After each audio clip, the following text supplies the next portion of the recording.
All right. Awesome. So yeah, we're going to be taking you through 50 actionable SEO tips and tricks. I'm Joe Taylor. I'm the manager of the agency customer success team here at Conductor. So we're going to be going through a lot. We're not going to be stopping. There's not really a lot of time here. We have 50 tips we're getting through in about 40 minutes. But don't worry. I mean, what you want to do is maybe just like grab onto a couple tips that you see up here that that you really like, and then come grab us afterward, and we'll expand on it, or meet us at the bash over a beer or 7 beers, however many you like.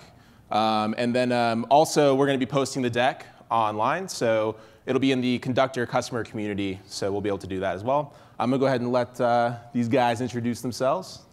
Hey everyone, I'm Pat Reinhart. I manage the SEO division for Prime Visibility. I'm Mike Tirone. I work for R2 Integrated. I'm the digital marketing search and content strategist. All right, here we go. Number one from R2I. I think that's me. That's you? All right. Yeah. I'm already way too serious in the shoot, though. I'm going totally against my tip. So the tip, essentially, don't take yourself too seriously, because you have the ability to fail, and you're going to be learning a lot from your failures. So this is a terrible one to start off on, really bad foot. But you don't need to know everything, and it's good to test. It's good to try other things out. And we have a lot of instances where you try something new, it doesn't work, you fix it, you optimize it, you switch it around a little bit more, and you actually learn and grow from it. So that's essentially what that tip's kind of relating to. So yeah, don't take yourself too seriously, from the guy in the suit. Thanks, Mike. We'll be fighting after this. All right, this one's me. So, when you're hiring an agency, it's best to go for someone with the best track record and not necessarily the best price. Legitimate agencies are looking for partners. They're not looking for clients to turn and burn. So really, the spirit of this one is to say that vet out your agencies, whether it be SEO, SEM, or social media, or anything else, and just make sure that you're working with the right people for your type of business. Every business is different, and there are different needs and wants for everybody. So really, just make sure you're working with the right people. Pat Reinhart starting off with a shameless plug for Prime Visibility. I hear they're pretty good.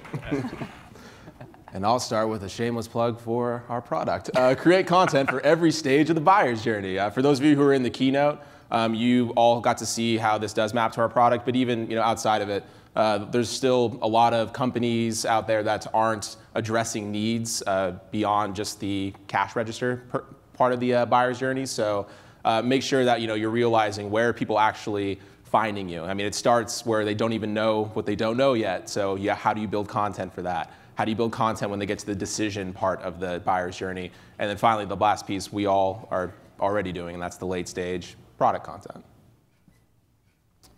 Getting right into the nitty-gritty of it. So one of the main tips that we like to dive into is making sure you review your robots.txt file. So it's real specific. It's not as high level as these previous tips, but a lot of times that your file might get tampered with. It might be outdated or excluding the right and wrong pages, and you need to actually make sure that it's updated frequently. We know that having the indexation of all your pages accurately is so important to everyone in this industry, and it starts from the robots.txt file. So making sure you also link appropriately to the sitemap as well.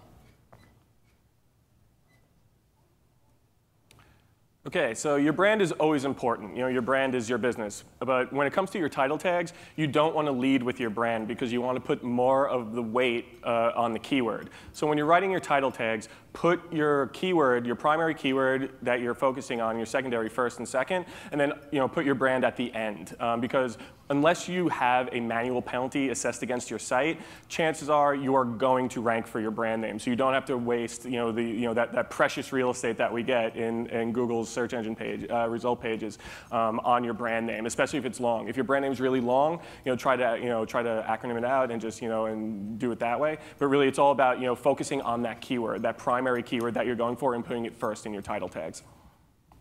Great. Repurpose old marketing content. So a lot of brands that you work with, especially if you're an agency and you go and you bring on a new account, a lot of them have been marketing for years and years and years, and they have tons of content that's already relevant to what you're trying to rank for, especially things like video content, those sorts of pieces. And what you can do is you can pull a lot of that old content out without having to actually go through recreating it, and then put it up on your site, optimize it for YouTube, those sorts of things. So it's a good way for you to get a lot out of materials that already exist, and it's pretty cost effective as well. I like that one, Joe. Yeah. Thanks, Mike. Yeah. Thanks, guys. Good job. Hey, thank you. I'm trying to be friendly. Yeah. For now. This is a good tip. Manually schedule emails of Google Analytics monthly reports. So this can be your analytics and your webmaster tools. So when you manually schedule them, you create your alternate database essentially. So if things do go wrong, if you do change your analytics platform or whatever it may be, having these monthly scheduled reports come in, you don't have to open them at all really, but they keep kind of a bank of all of them. So it's more of a backup process for you, but you have all of that data stored away for you, so you can go up to a year's worth of data if you ever happen to lose it, if you can't get online and you just need to access your email. It's a great way to, if you're about to maybe go do a pitch and you don't have Wi-Fi, which we actually have had a few times. So it's a great way to just kind of pull it up and make sure that you can refer back to it. So for big sites and small sites, duplicate content is a big issue really for everybody. And a really great way to fix site-wide duplication issues is to add canonical tags to each one of your page. And basically what this does is it tells the engines when they come through the site that this is the main version of this page that we want ranked, so that if other versions are dynamically generated, let's say due to a pagination issue to a large e-commerce site, then those dynamically generated pages will not get indexed and there will be no weight placed against them, and they won't start taking up little bits of traffic. And a good example would be uppercase and lowercase letters. So you can see an example here, primevisibility.com/home. You might have a separate version of that page, primevisibility.com/home, but with the H is uppercase, and we see that in large e-commerce retail. So that's just something to look out for. And this is a best practice. Every page should have a canonical on it referencing itself, and it's an easy fail-safe way to avoid duplicate content on your site. Map content to buyer personas. I swear not all of my tips are just directly mapped to buy more keywords from Searchlight. But different content does speak to different types of people. As we saw earlier today, it really is going to be a lot about how are we addressing the needs of individual types of buyers. Different people go through different buyers' journeys. So it's going to start with actually identifying what are the different personas that we are trying to market to, but understanding that each of those different people have different needs and wants is going to be really helpful before you go and actually start creating that content. Another one within your Google platform, so within AdWords, link your Google Webmaster Tools account. A lot of people don't actually realize you can do this, but in the Dimensions tab on your AdWords account, you can link your Google Webmaster Tools, and it will then be able to fuse with all of your AdWords data with your Webmaster Tools. So you'll be able to map your impressions and your click-through rate and with your CPCs and any particular keywords that you have in there. It's a very simple one, as I feel like a lot of these tips are supposed to be, is to be easy for you to continue to optimize and become better at what you're doing in a very quick way. So this one's really easy. Just log in and go into the Dimensions tab and link it, and immediately your data really becomes more fused with your paid and organic fronts. All right, so for everyone engaging in local SEO, normalize your NAP information, and that means name, address, phone number. There's a lot of great companies that can help you do this. Whitespark is a really great one. Basically, what you need to do is go to Google+, but also go to all different types of pages. Go to Yelp, go to anything local, and make sure your name, your address, and your phone number are the same across all of these different sites. Because if there's different information there, no one will know how to find you and what the real location is, and you won't rank as high in the local pack if you don't get everything on the same page. And also, just to kind of support that, the local search is so important for not only the business that you're working with, but if you have so many businesses, having a platform similar to Yext or something to organize all of them is really beneficial. And I believe I read a stat in the 80% of your local businesses have your NAP information disjointed, and that's the main reason why they don't show up on branded searches or anything like that. So that's another quick win, just to make sure that it's all congruent across all platforms. Yep. Very good. Build competitive strategy based on SEO competitors, not necessarily traditional business competitors. This one, a lot of times, it's not necessarily just agency specific, but a lot of times people do think that they know who their competition is because they've been in competition with that competitor for the last 100 years. But the reality is there's a lot of sites out there. A lot of them are very niche content type sites. And those are the ones who are really doing things that are a little bit more groundbreaking in terms of digital marketing. So a lot of times those are the sites that are doing well, like the underwear marketer type sites are doing a lot better than the old brick and mortar type competitors that a lot of brands still consider to be their top competition. Business competition, SEO competition, not always the same thing. But in the terms of digital strategy, it's best to go after who actually owns market share on the digital side. This is also based around your index pages. So check the ratio between your index pages and search engines with your XML sitemap. So you really need to make sure that you have the total number of pages that are being indexed and keep an eye on it. So you can use the site :search functionality and see how many pages are actually being indexed. And that can change frequently. So I would recommend doing that a lot. But with that, parallel with your XML sitemap and making sure that if you have more index pages than your sitemap, you're doing good. You're doing things that are supposed to be working and your sitemap's doing its job. If you have fewer index pages than your sitemap, then something's wrong and you need to address that. So you can see it in Webmaster Tools, or you can look at it just as a side-by-side and see how many pages are really indexed versus your sitemap. If there's maybe URL errors, maybe you changed your URL structure and now you actually realize that you didn't actually adjust to that on your sitemap. That's a really common thing that happens is if you don't have an automatically generated sitemap and you manually insert that onto your site, then you have an ability for it to really hinder your index pages totals. If you're doing a link diagnostic, you never want to rely on one tool to show you the whole picture. There's a lot of great tools out there, but not one of them will give you every single link that's going to your site. And not saying that these tools aren't great. There's Moz, there's Cognitive SEO, there's Majestic Tools, there's Conductor, that can help you do all of these things. Oh, gotcha, there you go, got you in there. We use Moz. And but what you want to do is, take all these tools. LinkedIn Detox is another one. Take all of these tools, create a master list. Find out which are the high audit risks that maybe you're worried they're causing an algorithmic penalty against your site. You think that something's not working in the right way, and make this master list and start your audit that way to make sure that you have you're never going to get the 100% clearest picture of what your link profile is, but this will give you about 90% of it if you use all of these tools and you put them into one big list and start your audits that way. Measure performance based on content segmentation. So this is another one that, in terms of I see a lot of reporting that goes out to clients or reporting that brands do.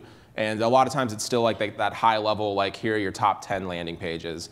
Here's all of the traffic over the last 4 weeks, those sorts of things, which is fine. I mean, it still gives you high level metrics that you need. But really, I think the best way to do it is to make sure that you're breaking it out into the different product lines that you're focusing on, the different pieces of content that you really are trying to move the needle on. And you would do that through actually segmenting it into groups and reporting on it that way. I can't say it enough. Mark up your site and then rinse and repeat for hygienic products and everything that you need to do in life. It's more of a general tip, actually. But in terms of marking up your site, you really do need to start to learn schema.org vocabulary or some other structured data platform that you prefer. We know that Google does endorse schema.org, and so being able to learn to speak Schemanese is really pretty important, and I'm totally going to make that happen, that Schemanese. That's a good word. I'm hoping to really get that blowing up. Yeah. So make it happen. Take that and so much search volume for that next week. Yeah, exactly. It's pretty fetch. It's pretty fetch already. Yeah. So in terms of the structured data, though, it's really, that is the direction that a lot of SEO is going. You have your technical SEO and being able to learn it and be able to teach it as well. So, a lot of times you might be able to give the recommendation to do structured data, but then when you need to implement it on the site, your developers have no idea what it is. And so you need to be able to easily teach them how to do it. And since the vocabulary is continuing to expand, it's really good to keep up with that. So it really is learning a different language and keeping up with it and making sure that you have the ability to teach it to others and continue to benefit your site from it, because as it says, it is the future of search engines identifying entities. This is a big one, especially from a guy coming from an SEO agency in 11 years. Trust your SEO expert. You vetted us out, you gave us the keys, please let us drive. Nothing's going to hurt a campaign more than not trusting the guy or the person that you just hired to run it. I can't tell you how many times I've worked with people or talked to people who said that they've changed SEOs over 5 or 6 times over the course of the last 2 or 3 years. SEO is not it's not a sprint, it's a marathon, and I'm going to say that several times in this. You need to give it time. You need to trust the person that you're working with. If you're going to hire them, give them the keys, let them drive, and give them the opportunity and give them the chance to prove to you that the channel can work for your site. Create brand experience content. So everything doesn't always have to be mapped directly to even the buyer's journey necessarily. If you look at a site like sites like Red Bull, a lot of their content has nothing to do obviously with Red Bull because who's searching for energy drinks, but they have a lot of content for things that they know that they're the people who do like Red Bull like. It's a lot of extreme sports and things like that. The military is really good at this too. Like the U.S. Army, they sponsor like high school wrestling, and they have a lot of content around those types of things too. Again, it's not about enlist, but they know that the people that they want to come to their brand are interested in these sorts of things, so they create brand experience content. I don't know, Joe, that sounds exactly like you're mapping your content to personas tip, so we're going to actually remove that from the list. Strike that from the record, please. It's no longer a tip. Your Honor. The next tip is search like a human, not a robot. A lot of times we get into the real nitty-gritty of keywords and trying to figure out what the best keyword is, the best search volume is, how we're going to get the best quality leads from them. And you actually forget about what they are doing, what the process of the behavior that these audience people, the people from your audiences are actually doing. So a lot of times it is good to kind of step back, get to a search bar and say, if I was looking for Red Bull, how would I search for it? Would it just be, I need a Red Bull right now? Or would it be something more particular? Will the Red Bull truck be in my neighborhood? Or something like that. So, a lot of times we do look at the keywords in more of a minute way, and being able to actually act as the audience member and someone that might be interested in using your product or going onto your website, it helps to not overcomplicate it. So I would just say, continue to be a human and not just kind of a robot. If somebody ever searched, where can I buy a Red Bull, I hope the knowledge graph would just say, a store. 7-Eleven.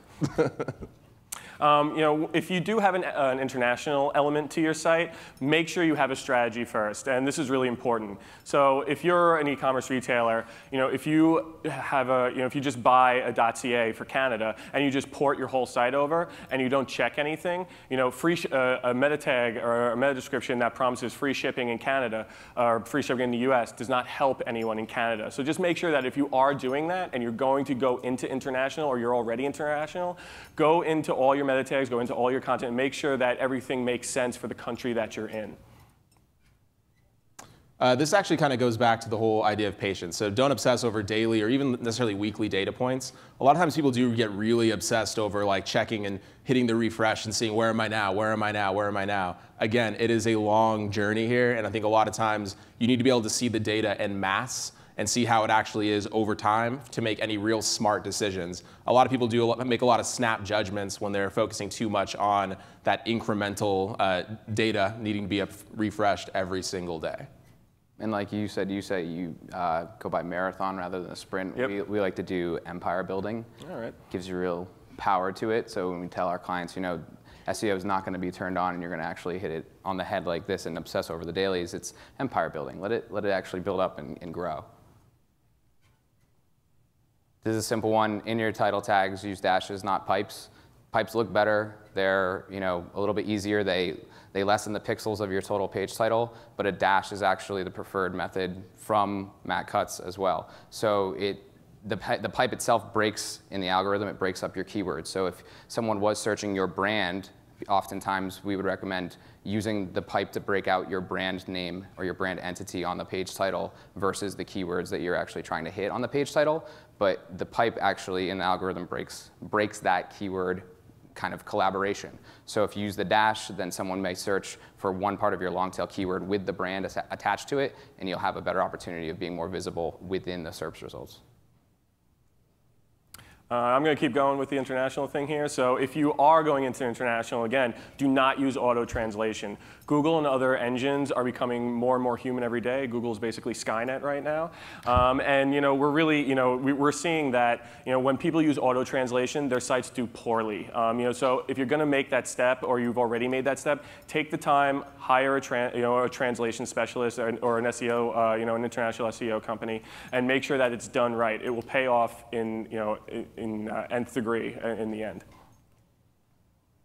Don't oversaturate your content. So for each individual piece of content, And I mean, it seems pretty simple, but we still see it quite a bit. Like pick 1 or 2 goals for an individual piece of content, 1 or 2 keywords or phrases that you're going after, and then just execute on those specifically. We still see lots of issues among a lot of clients where one piece of content has like 6 or 7 different keywords like tied to it. I mean, break it out into individual pieces of content and tackle those individual goals a little bit more specifically.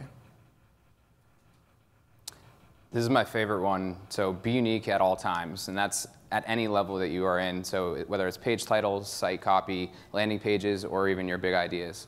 Being unique is the key to actually showing who you are. So whether it even is a big idea that you have that's offline, but you may actually drive a lot of traffic organically. So one of our clients did an offline campaign, and it was very different and kind of wasn't really what we would have recommended, but it was something that really drove a ton of organic traffic that people were interested in what it was actually trying to promote. And that unique idea really benefits in your organic visibility. So really, be unique and do it throughout everything you're doing, not just in simple, down to the nitty-gritty of page titles, but like I said, with big ideas and kind of who you are as someone that's working for your company, or even just the company that you work for itself. Try to be the innovative, unique kind of company that people kind of are attracted to, or like wear glasses on stage versus 2 people that don't wear glasses.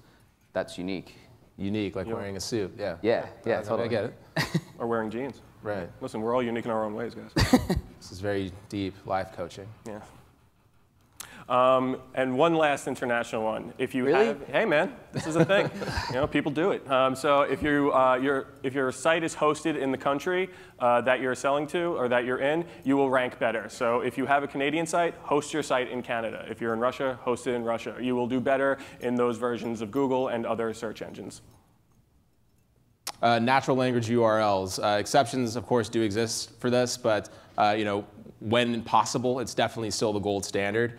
Still another issue where it seems a little bit more intuitive now for SEO, but it's still something that we see quite a bit. So tie it as close to the phrases that you're targeting rather than having the crazy product dash whatever structure. I mean, unless you're a giant site where that's absolutely necessary, or if you're doing testing on your different pages, try and use the natural language URLs as much as possible.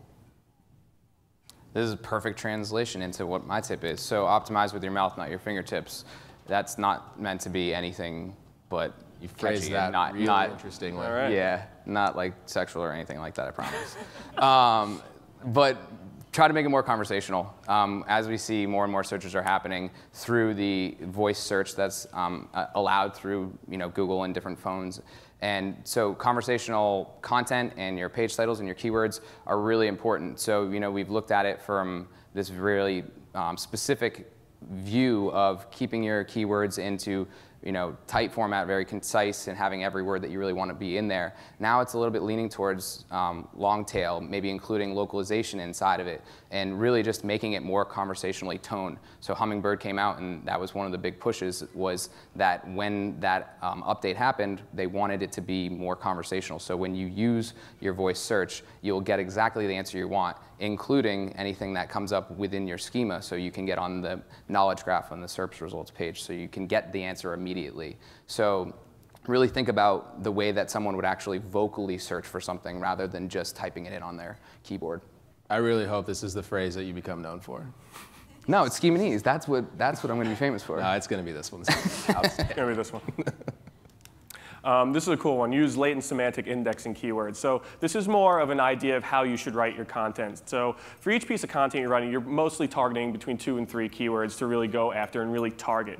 But here we're thinking more, as you're writing something, and taking a note from Seth's keynote. Say you're writing something about Galileo. You can write about Galileo, try to rank for his name, maybe where he lived, but also talk about his theorems, talk about his theories, and all that. And so you're not only going after those 2, 3. You're not just repeating those phrases over and over. You're expanding, the reach of that particular piece of content. And it's more thinking of, hey, we're going to target these 2 to 3 keywords, but I really want this page to rank for 50 keywords. You don't want to stuff everything in, but it's more about the ideas around it. So if you're writing a piece of content about Conductor, you can write, hey, it's an SEO software, and you could also write, everyone here is named Seth and Joe, and you can really just go through that, and you can rank for a million different things. So it's just a way of thinking. I also heard that someone that works at Conductor can do a good Morgan Freeman impersonation. I'm just, Oh my God. that's something that we could probably put into the latent. We could, latent yeah. semantics. We should figure that out. I want to know who. Wonder who Yeah. that is. Yeah? Preview content as a different user agent. I'll do one. I'll put you on the spot. I'll do one as Morgan Freeman later. Thank you. Okay, good. Preview content is a different user agent. So this allows you to see what your content looks like across different devices. This is a plugin that you can get for most of your browsers, but it allows you to see like how this page is going to look on mobile versus desktop or tablet. Really good way to check and see how your tablet's going to look when different users are searching across different devices. Another more high level, but think progressive and think personal. So that's another direction that we've been seeing in the past 4 years, 3 years. You know, we continue to see this personalization level. It's hyper predictive and hyper personal. You know, you have Google Now where it's telling you how long your commute's going to take to get from your office to home and things like that. So being able to put content out there that's really relevant to the person. You know, we had Kara from R2I talk about hyper-personalization and giving the example of Coke and having their people's names on the Coke cans. So that is where it's headed. You know, every person has a different identity with their persona that they reside in.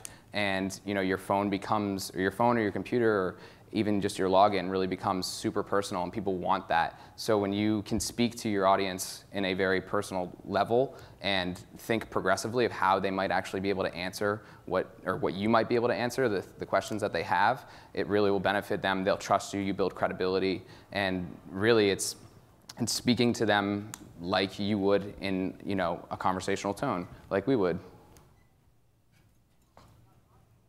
Okay, so we all know that authorship tagging is dead, but author rank is alive and well. And make sure you give yourself credit when you write articles.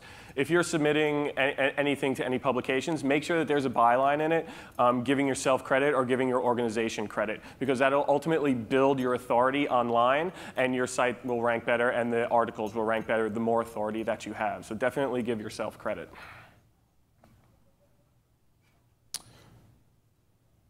Morgan Freeman next time, maybe. I was waiting for it. Understand the different ways users search on different types of search engines. So there's actually like a tool like Suval, some of you may know, but it actually allows you to put in one phrase, and it'll show like several different engines, whether it's like YouTube or Answers or Wikipedia. It shows a lot of these different ones, and it'll show you the different ways that people, or like derivations of a head term on these different engines, which is really interesting when you're trying to optimize for one of those different types of engines, or specifically, you know, probably YouTube would be the most relevant because one head term like running shoes may be searched differently on a video content site like YouTube than it would be on just a regular search engine. Really cool way to see the way users are searching.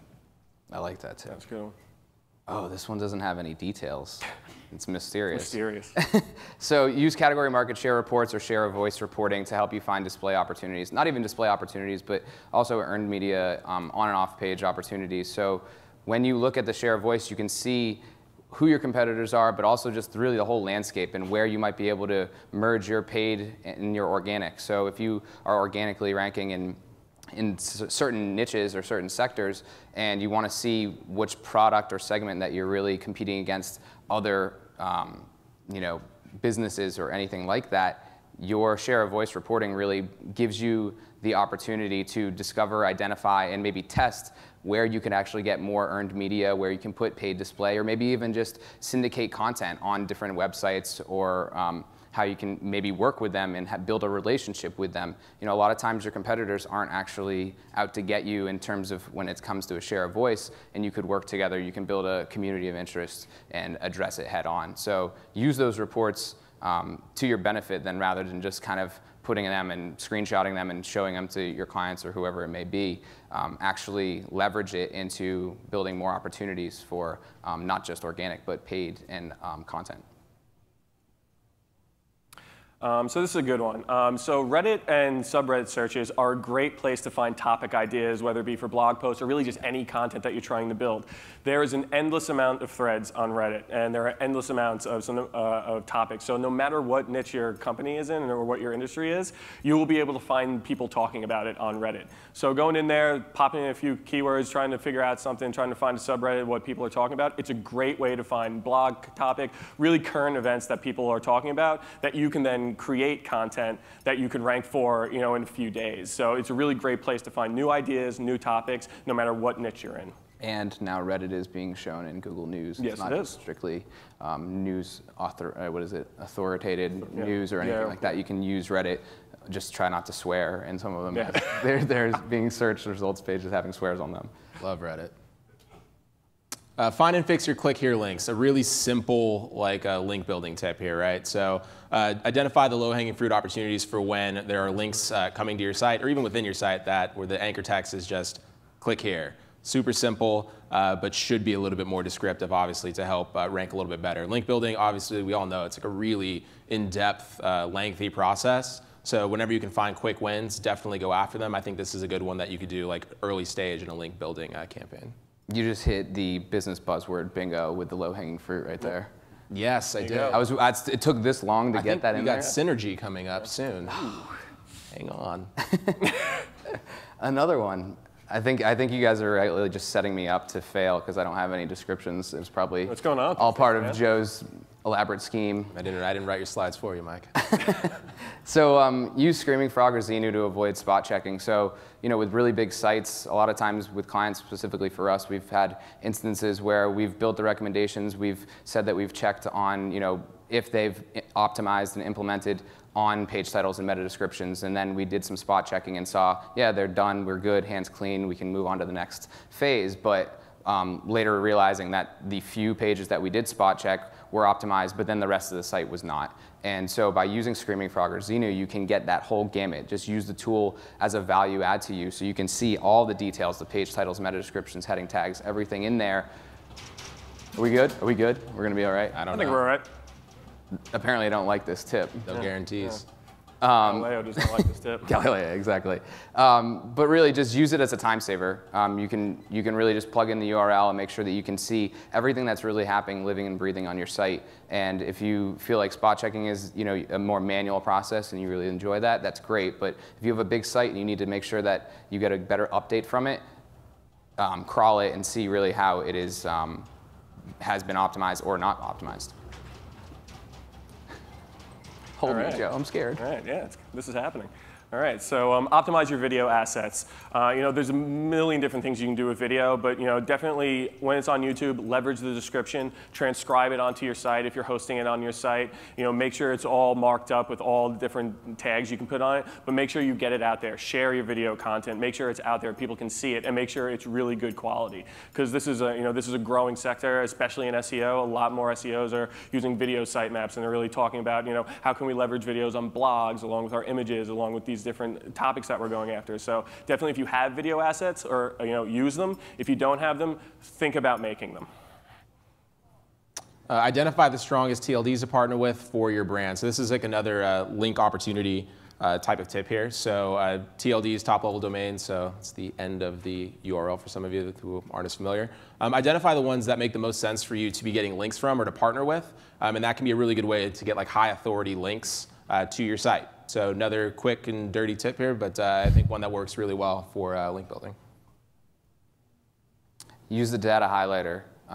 This is a really kind of speaks to the schema.org tip that I had. So really use it to your benefit. If you feel that you're comfortable with writing the script or the code manually and you want to give it a shot and maybe test out how well you know the schema language, then it's a great area for you to kind of get a benchmark and see if you are actually doing a good job and if it works. If it doesn't work, then go back and refix it. I mean, if you have the time to do it and learn it, then it's great. That the data highlighter is really important. So, and if you don't feel like you're really necessarily interested in writing the code itself, but you're trying to just look at your site and find what you really want to leverage, whether it be the phone number, the NAP, or maybe images or authors that are on the site, use the data highlighter and it'll walk you through that process. I mean, it's there for you to use, and I feel like a lot of people actually kind of forget about it. Yeah, that's a good one. It's really great for event tagging too. If you have a lot of events that keep happening, it's an easy way to keep up with it. Yep. So this is a internally link higher authority pages within your own site to boost your content that or keywords that are on page 2. So if you have content that's already written, that's already quality, that's already doing well, and it mentions something else on your site that you think could give it a boost, internally link that to that page just to give the other page a boost. Now don't overdo it. This is something that can be overdone very easily. Use it sparingly. Just use it when it makes sense. search for duplicate product descriptions. So you can see where other sites, even if it's like kind of like affiliate sites, are cannibalizing your opportunities by using the same product description that you wrote. So really simple, just you can just do a quick search for the product description that you wrote that's unique on your site and see when other sites are using the exact same content that you wrote, and go from there to help bring the duplicate content issue down there. So kind of going back to what Joe was saying, don't continue to look at your metrics day to day, but really look at it from a business success relation. So a lot of times we get into the idea that you need to improve on your ranking, but really what's the ultimate goal? What is it down the funnel that you're really trying to accomplish? Are you trying to gain leads or build awareness? So really look at the full picture that you are tasked with. A lot of times you have this really specific specialist type of task that you may need to do, and a lot of times you lose focus of the actual business goal that you're looking at. So these metrics aren't truly a picture of success. They can be successful for you, and you can kind of give yourself a pat on the back with ranking reports and things like that. But ultimately, you do need to speak to the business aspect of what you're really trying to accomplish here, because that's really what's going to make you stand out from anyone else. You're going to be able to grow and be a more successful person within your company, and your agency will be successful, and your clients will be successful. So always keep that in mind. Keep the business goals in mind. This is an interesting one. So Wikipedia has a function where you can actually search for dead links on Wikipedia. And while even though everything on Wikipedia is a no-follow link, you're not going to get any link equity from there. This is a great way to round out your link profile. So searching for content on Wikipedia that may be relevant to your business, and then creating a piece of content around it when you find the dead link, and then submitting that to Wikipedia is a great way to get Wikipedia links back to your site. While it's not going to give you any link boost, it will round out your profile, and you will have the authority from Wikipedia in your link profile, which helps round it out. Identify the highest priority keywords and develop better data sharing with your paid team. So this is co-optimization between organic and your paid channels. It can seem like a pretty big task, but start small. Pick the top 10, 15 keywords, whatever it may be, and make sure that you're sharing the organic rank data and conversion data with the paid team, and make sure they're giving it back to you.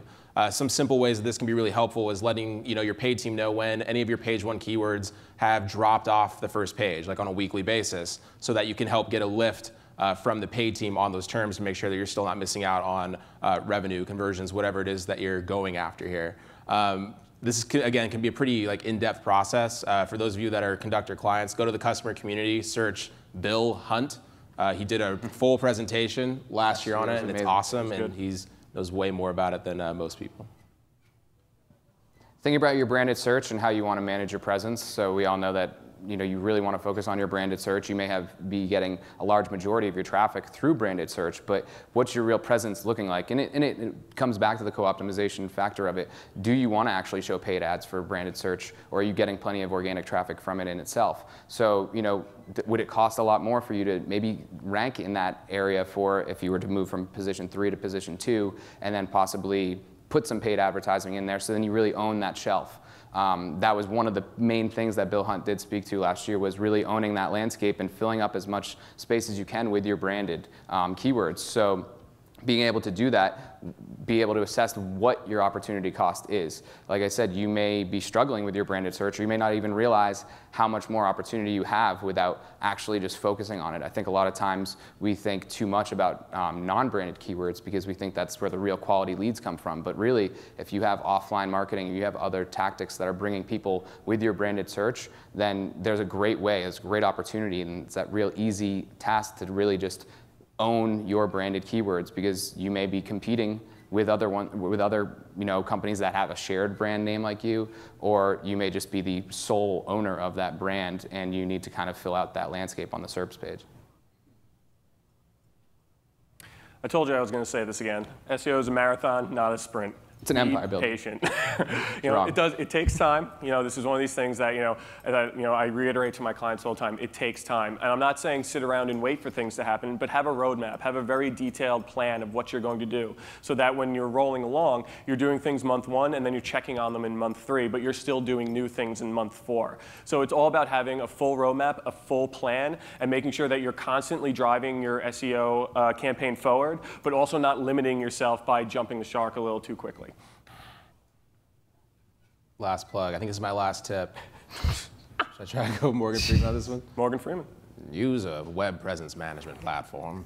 I hear Searchlight is pretty good. Yeah. Round of applause. Yeah. Come on. All right. Is that it? You're just, okay. That's it? Did you drop the mic on that? You want me to just like go for this soliloquy?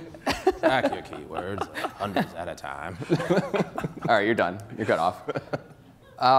This kind of goes back to what Pat was talking about in terms of URL equals canonical, but also URL equals alternate. So when you have multiple language sites or mobile sites, if you have various versions of your site, you need to be able to speak to the search engines and the crawlers of what kind of version your site is. Are you actually telling them that there is an alternate site available? A lot of times if you don't have your alternate tag in there and someone hits your site on mobile and you don't have the tag on an internal page, it might kick it to the desktop page. And that's a really bad user experience. So make sure if you have mobile or language sites or specific language sites to use the URL equals alternate tag. I think this is our last one. Last slide. Here it is. Okay, this is one that I live by personally. Don't trust anyone named Seth, especially organization with multiple occurrences. Just be careful out there, guys. You've been warned.